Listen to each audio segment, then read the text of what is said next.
Audio recording for this meeting has begun.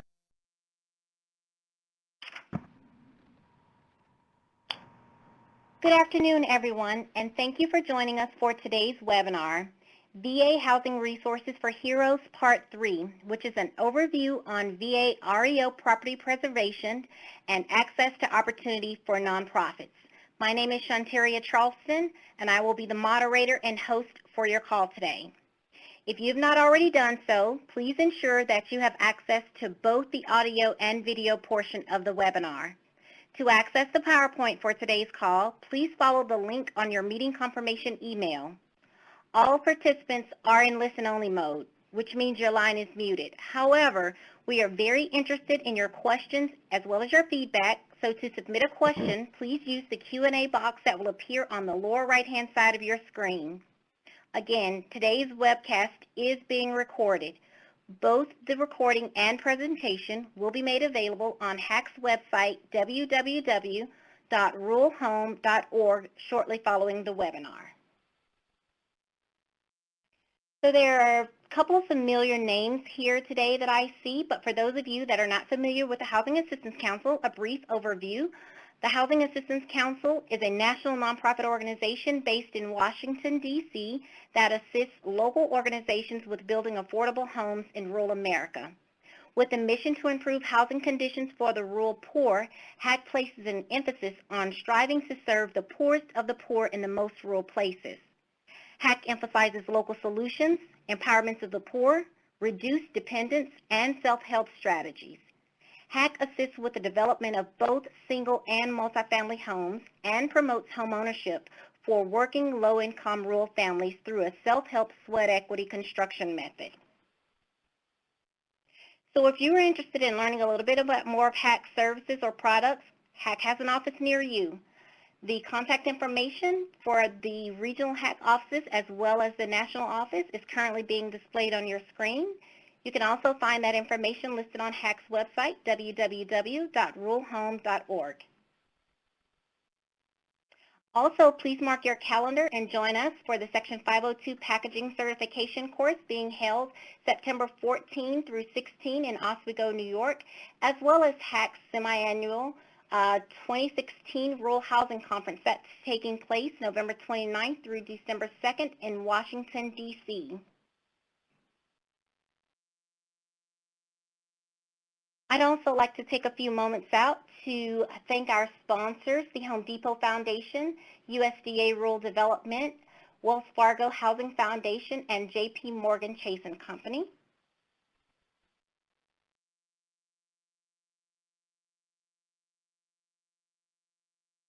Again, I'd like to thank everyone for joining us for today's webinar, VA Housing Resources for Heroes, Part 3, which is an overview on VA REO property preservation and access opportunities for nonprofits.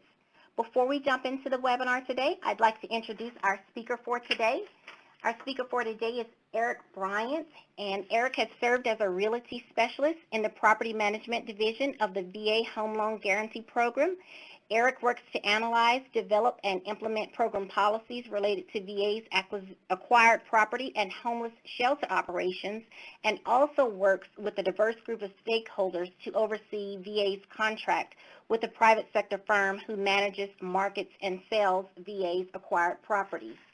Prior to his tenure with the Department of Veterans Affairs, Eric worked for the Department of Housing and Urban Development in Philadelphia as a single-family housing specialist. His tenure at HUD was marked by the height of the financial and housing crisis, where Eric became an experienced manager working with REO property inventories at historic levels. Prior to HUD, Eric worked as the co-program manager for a property management and marketing contractor that worked with REO HUD homes. And so at this point, I will turn the webinar over to Eric. Good afternoon, everyone. This is, of course, Eric Bryant, and I'm also here. I'd like to introduce my colleague, Michelle Bottoms Israel. She's here also, and she works here with me in the Loan Guarantee Department, specifically the Property Management Division here at VA. Today, just to give you an agenda of what we're both discussing, basically it's going to be primarily two areas. One is going to be purchasing a VA property, The next item of discussion will be an overview of the homeless shelter program. Thirdly, just how that homeless shelter program operates, otherwise known as the HSP program. And then at the end of the presentation, we'll have an opportunity for questions and answers and any comments the audience may have. Now, some of the frequently asked questions VA receives regarding the VA home buying process is the first one, and it is, do I have to be a veteran to purchase one of the homes listed on the site? The answer to that question is no. Anyone can purchase a home. You can be a real estate investor, you can be an owner-occupant buyer, etc. We don't have any preferences in terms of who purchases a VA property. I know some agencies like HUD do have preferences geared to owner-occupants and buyers of that nature, but that is not the case here with the VA. The second most frequently question we receive from potential buyers of a VA property is, do I have to use a VA loan to purchase a home listed on this site? The answer to that question is no. Again, you can use whatever type of financing you prefer. You can use a VA loan, of course. You can use a FHA financing, conventional, and of course, cash. So we accept pretty much all different types of payments in order to purchase a VA property. Now, the 5 steps in the VA home buying process, briefly, because I go into further detail, is you want to search for the property on the website. That's listed there on the slide, as you can see. Secondly, you want to tour the home with your real estate agent of your choice. Thirdly, you want to submit your offer via your agent. Next, you will want to execute a sales contract. And then the 5th step is you want to close on the VA home. In step number 1, in searching the website for a home, the first thing you want to do is utilize the website link that's provided and search for a home that meets your criteria in terms of location, price, number of bedrooms, etc. The website is very user-friendly, so you should not have any issues navigating the website. All VA homes are placed on this website and they're available for sale via our contractor, VRM. And they're authorized to sell all VA homes nationwide. So those include all 50 states and Puerto Rico also, if we have any properties available. The next step that you will want to do in purchasing a VA home is you want to tour the home with your agent. Once you find a home that interests you, you want to find a real estate agent of your choice to show you the property. Now, you have to utilize a real estate agent. You cannot contact VRM to show you or provide access to the property. Once you find an agent that you feel you can work with and is responsive to your needs, you will view the property. The 3rd step is you want to submit an offer. Now, once you and your agent find a home that meets your criteria, your agent will submit an offer on your behalf to VRM's listing agent. The amount you want to pay is entirely up to you and your agent. Your house, of course, for instance, is listed for $100,000. You and your agent decide, let's say you want to offer $50,000. If you feel that is an appropriate amount, then that is what you will submit for your offer. However, I can pretty much say I doubt your offer will be accepted by VRM, but the point that I want to make is you need to submit an offer you feel you are comfortable with based upon your analysis of the property. The next step, the 4th step, is you want to execute a contract. Now, if your offer is accepted, you and your agent will prepare and complete the sales contract with the necessary paperwork. Again, I'm not going into the details of what is required or necessary documents to have an executed sales contract, but they are pretty much what is typical in any home purchase. Now, once the documentation is submitted, you will receive a signed copy by the seller, meaning us, VA. The 5th and final step is you close on the house. Now, this is different in terms of you decide, meaning the buyer, what entity, title company, or if it's a state that requires an attorney in terms of hiring your closing attorney to facilitate settlement. But again, that's up to you. And of course, at that point, it is exchanged between us in terms of you'll give us the money for the property, and we will hand you the keys and a deed for your home purchase. And that's pretty much the steps, of course, in purchasing a VA-acquired property. The next process or item that we want to discuss is the HSP program, which is otherwise known as the Homeless Shelter Program. Now, that process came about via legislation, as you see here on this slide, which is 38 U.S.C. Section 2041, and this is the authorization that VA has in order to implement this particular homeless shelter program. Of course, it is to assist homeless veterans and their families in acquiring shelter for properties that VA may sell, VA-acquired properties, to nonprofit organizations. Now, the second part of this statute, 38 U.S.C. Section 5902, this is where the Secretary has recognized certain entities where they are automatically able to participate in the program based upon their designation. And some examples, of course, are the National Red Cross, the American Legion, Disabled American Veterans. The next question is, how does a nonprofit become eligible? The nonprofit or entity must obtain from VA an eligibility letter. Now, how does a nonprofit or an entity receive the eligibility letter? Well, there are three types of eligible homeless providers. The first one is government units. Now, government units are, of course, the municipality, state government, etc. If you're one of these type of entity, you're automatically able to participate in the program. The second type of eligible homeless provider is, of course, what we already discussed on the previous slide, which is the preferred nonprofit. And the preferred nonprofit, of course, is what was mentioned by statute 38 U.S.C. Section 5902, which is, of course, certain organizations like the American National Red Cross, Disabled Veterans, etc., or automatically will receive an eligibility letter to participate in the homeless shelter program. Now, the third one is a qualified nonprofit organization. Now, this is the one where basically 95% of the organizations who do participate, they qualify based upon becoming and submitting these particular 6 conditions and documents in order to receive an eligibility letter to participate from VA. One of them, of course, is, you have to be not seeking profit. Secondly, you have to have a voluntary board. Third, you have to provide up to 6 months of accounting statements that are prepared in accordance to generally accepted accounting principles. The fourth one, you need to show a list of locations where the nonprofit is actually helping homeless. And again, in helping homeless, of course, we realize it's a vast process, so it's a collaborative effort.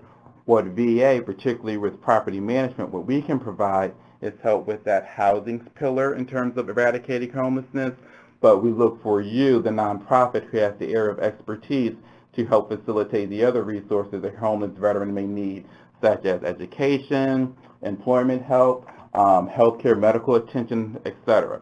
It's not necessarily that the nonprofit needs to directly provide those particular services, but at least be able to direct the homeless veteran in terms of obtaining those services if need be.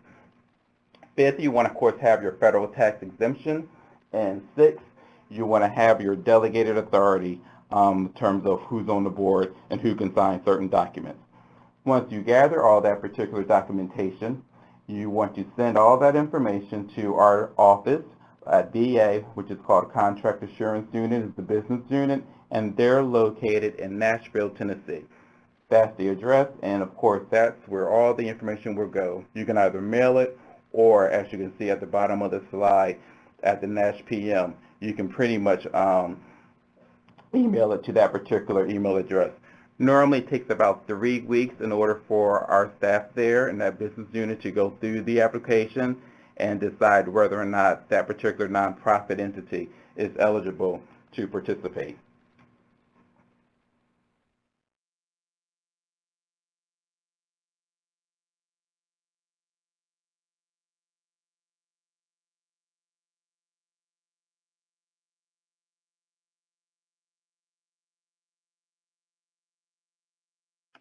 Okay.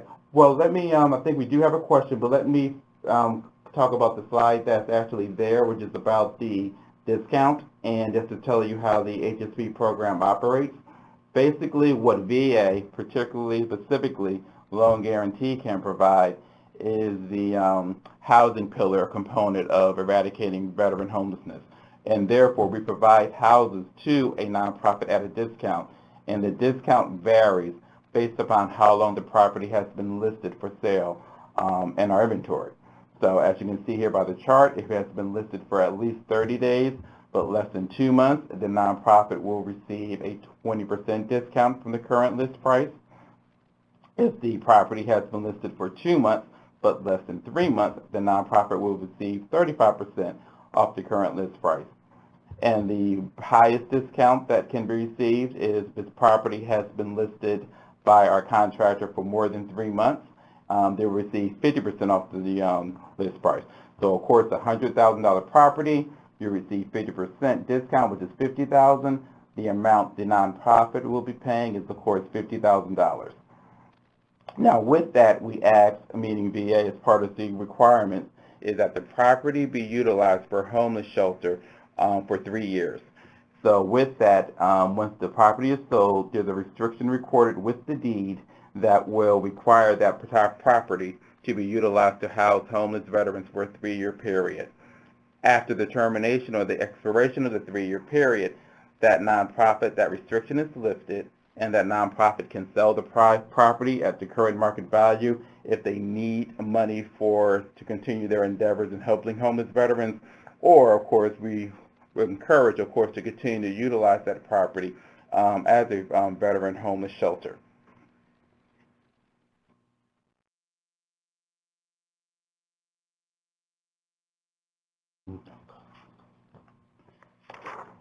And we do also have a manual that's available that goes into greater details that describes the intricacies of the homeless shelter program.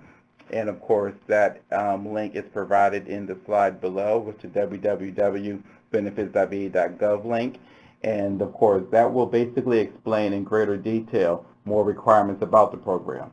Of course, during that 3-year period, we do require you to submit paperwork to us here at VA in terms of quarterly reports, in terms of the names and all the veterans, homeless veterans you've been helping. We want to make sure the property is being utilized for that purpose. We will do inspections during that 3-year period, and just the normal quality control areas that are in any type of a program like this will still be engaged with you over that 3-year period while that restriction is in place.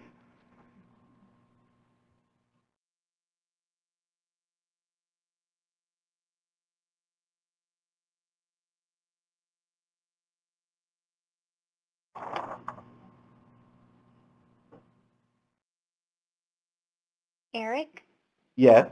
before you proceed with wrapping up the presentation and going to the questions, do we want to quickly interject the poll questions here so that we'll know who's in the room before we get to the Q&A section? That would be wonderful, Shantara. Yes. You can go ahead. So let's go ahead and bring those up. Here we go. One moment. All right, so the first poll question asks, did any of you participate in the June 8 Home Loan Guarantee Benefit and Foreclosure Assistance webinar? There's a few people quickly jumping in to answer that. Good majority of folks did not participate. We have a few people that did participate, so very good. We're going to go ahead and end this poll and quickly bring up our second poll. One moment on that. Let's see. Our second poll today, how many of you are currently working with homeless veterans?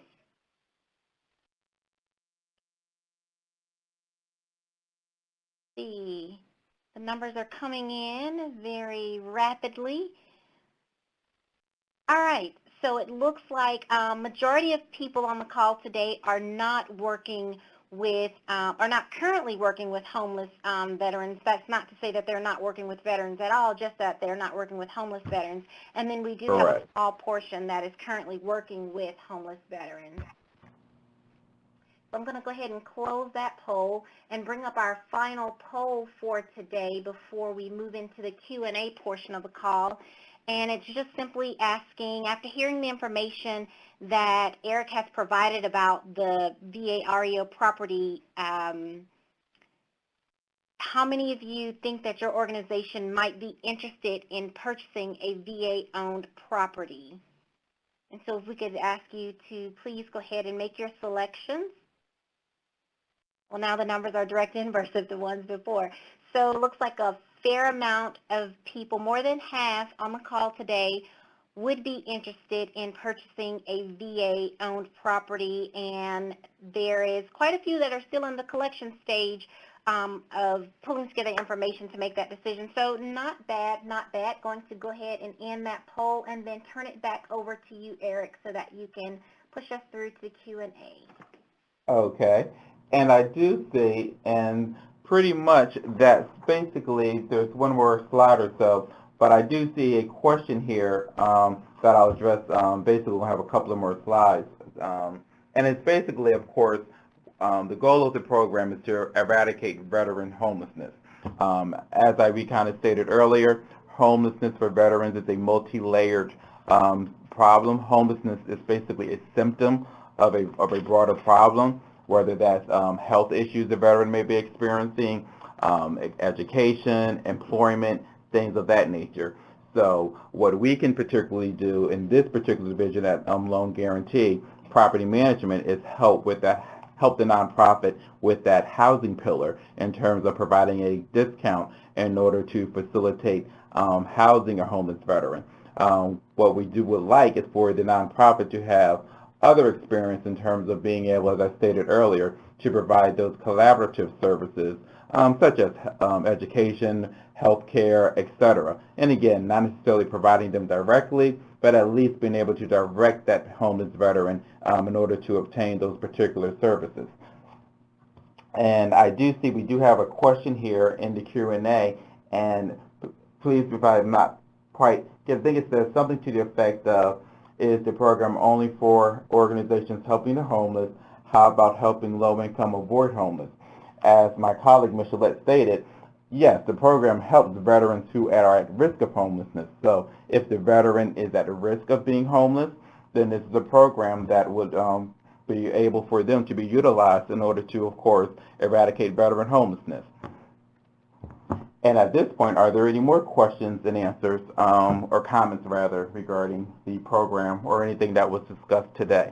There are quite a few questions that have come in, Eric. They've actually sent them to my chat attention, and so what I will do at this point is just kind of read them off to you, and you, Elysium, or Michelle can respond to those. So do we want to go ahead and get into that right now? Yes, we're ready to listen. All right, perfect. So the first question we have received today, it asks, how long does the process take for an otherwise eligible nonprofit to be recognized by the VA as a qualified nonprofit organization under the HSP program? Yep, if you have all those, as long as you have a complete package, meaning the required documentation, you were able to submit that to our Nashville office, and that will take approximately 3 weeks or so in order to receive a response. The Nashville office will reach out to the particular organization or entity if they need additional documentation, so that may slow the process, but essentially it's 3 weeks for us to make the determination whether or not your organization is eligible for participation in the HSP program. All right, perfect. So the next question we have is, are HSP qualified nonprofits given preference for grants that support homeless veteran services?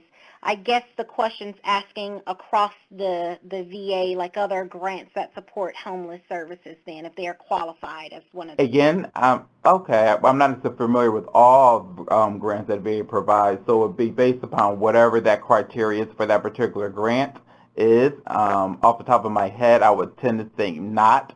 But again, it's up to the grant that's being offered by that particular VA entity. I don't know all the different grants that VA has that are out there because there are quite a few. But again, if it is a possibility. But again, that's going to be based upon the requirements that are stated in that particular grant that your nonprofit is achieving. At this point, we don't have any that have utilized that in our program, a VA grant, so I haven't seen that, but I'm not going to say that's completely unlikely. All right. The next question, are nonprofits given discounts on VA homes if the homes are being rehabbed and targeted to low-income veterans?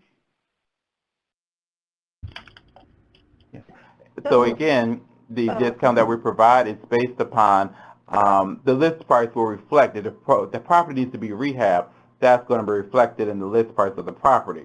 So again, the discount and what VA, particularly this program, is offering is the discount. And that discount is based upon how long the property has been listed for sale. So the discounts remain the same, but again, if the property needs a whole bunch of rehab or a lot of rehab, then of course that's going to be reflected in the list price. Okay. The next question is there a minimum sales or purchase price on the VA units? No, whatever the property is listed for. Now, we acquire properties based upon, it was, of course, unfortunately, a loan that VA made, and that's how and of course we had to, or the servicer had to foreclose. That's how VA acquired these properties in our property management inventory. So it's typically single-family houses, 4 units or less. Those are the type of houses that are in neighborhoods, etc. So you want to comply with all the local zoning laws. So that's typically the inventory that VA has that's going to be eligible for this particular HSP program. All right. The next question coming up is there a limitation on the number of units a qualified nonprofit is able to purchase in a particular year or time period? It is. For the first 2 years of the program, the nonprofit will be limited to 5 properties. No particular dollar amount, just 5 properties. And if things go well with the particular organization, as I mentioned before, there's a quality control that we monitor the property over that 3-year period while that restriction is in place. After that, they can purchase up to 10 properties per fiscal year if things go well during that initial 2-year period. The nonprofit entity would need to, of course, recertify basically every 2 years. All right, great. That's really great information. The next question that has come up is there a time limitation on ownership of the VA property before the unit can be resold to an eligible buyer, or how long is a nonprofit allowed to hold a unit in its portfolio before resale, or does VA have any guidelines mandating such a turnover? Hey, that's kind of a two-pronged question. Of course, initially when the property is sold, there's a 3-year restriction that the property has to be used to house homeless veterans. However, if the nonprofit decides they want to sell the property to a homeless veteran, in terms of they have, able to now purchase the property, you would contact us here at Central Office, and we can possibly have that restriction lifted and provide you the ability to sell that property to a homeless veteran based upon the circumstances if they warrant that. So that is option B with that whole caveat of the 3-year restriction. And Eric, this is Elysium. If I could just add for the group as well, the purpose of the restriction on resale is to prevent, unscrupulous parties. Not that anyone on the call, of course, is unscrupulous, just, the attorneys like for us to make sure that we've got our T's crossed and our I's dotted. But, to make sure that unscrupulous parties wouldn't just be flipping these properties, they would put a veteran in there for a certain number of months and then turn the property over and sell it for a profit. The Secretary is very interested in, maintaining these properties as assistance for homeless veterans for as long as possible. Great. Thank you. There's a really quick question that's come in. And it's kind of around the same topic, so I want to kind of push it up in the list. it says, will the VA counteroffer if an offer is too low, or if it's rejected, can the purchaser or can the potential purchaser come back with a new offer?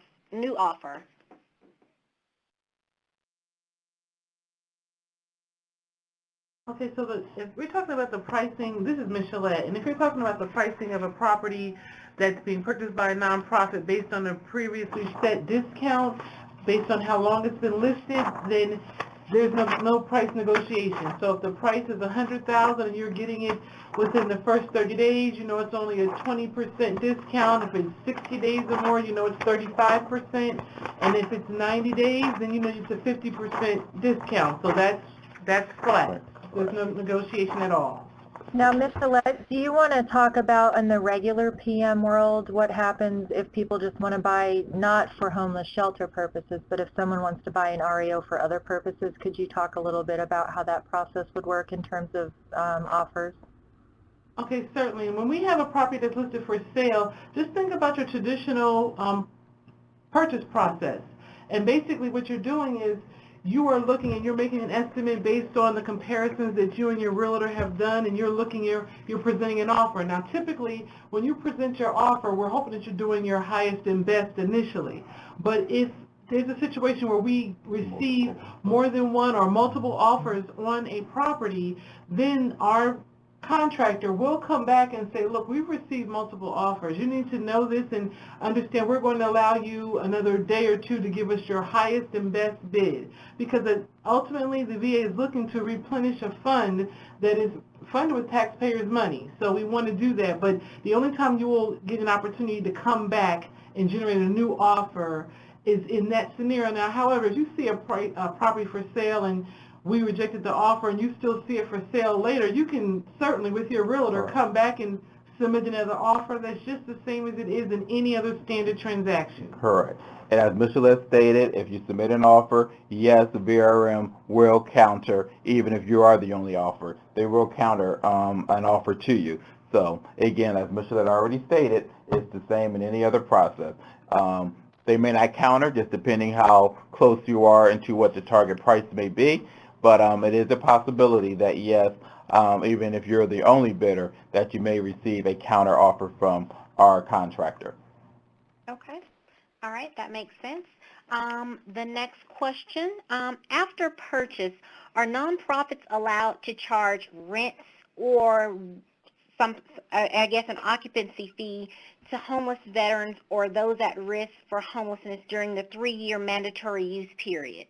Ontaria, this is Elysium. I'm going to let Eric answer, but I put in the chat window the web address for the program handbook. If participants on the call today want to learn like a lot of the specifics about, you know, what definition is which and, you know, which form to send to where, that would be where you could look. The information about, you know, affordable rent is in there.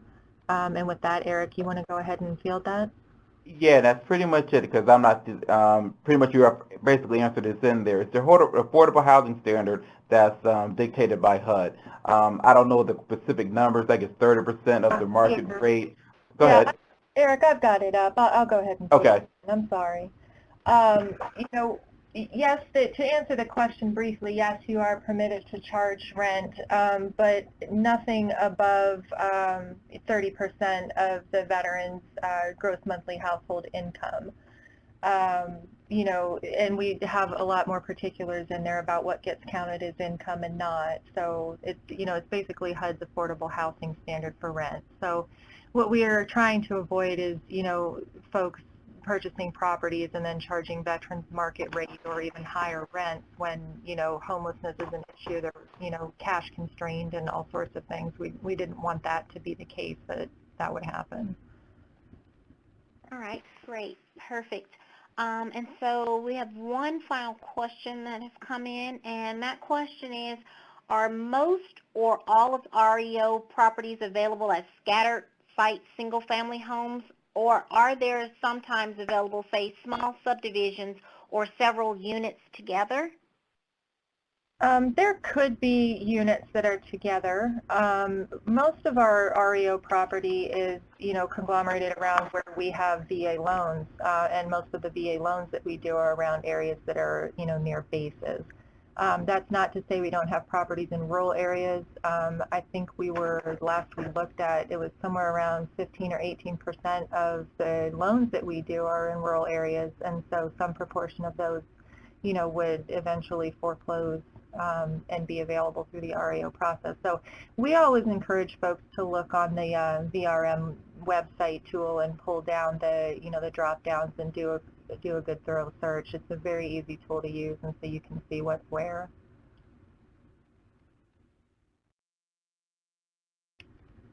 Thank you.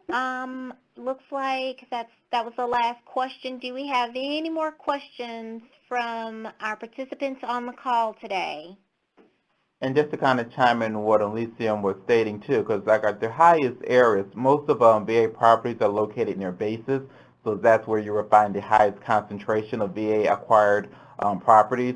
In terms of our inventory, as I kind of remember, one of the top 5 states like Texas is a big state, North Carolina is a big state, New Jersey has recently over the last year become a top 5 state as far as inventory of VA, and of course Georgia too, as far as our inventory. So those are the states that are typically have a high number of VA acquired properties as an FYI. But of course, again, we're nationwide, but those are the highest states with the number of properties. That is good information to know. Good information to know. Let's see, I'm scrolling the Q&A again, checking my private Q&A. I do not see any questions that have come in.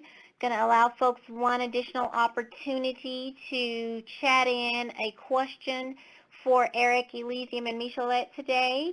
But before we get into the wrap-up, just wanted to remind everyone that the recording as well as the materials from today will be available on HAC's website.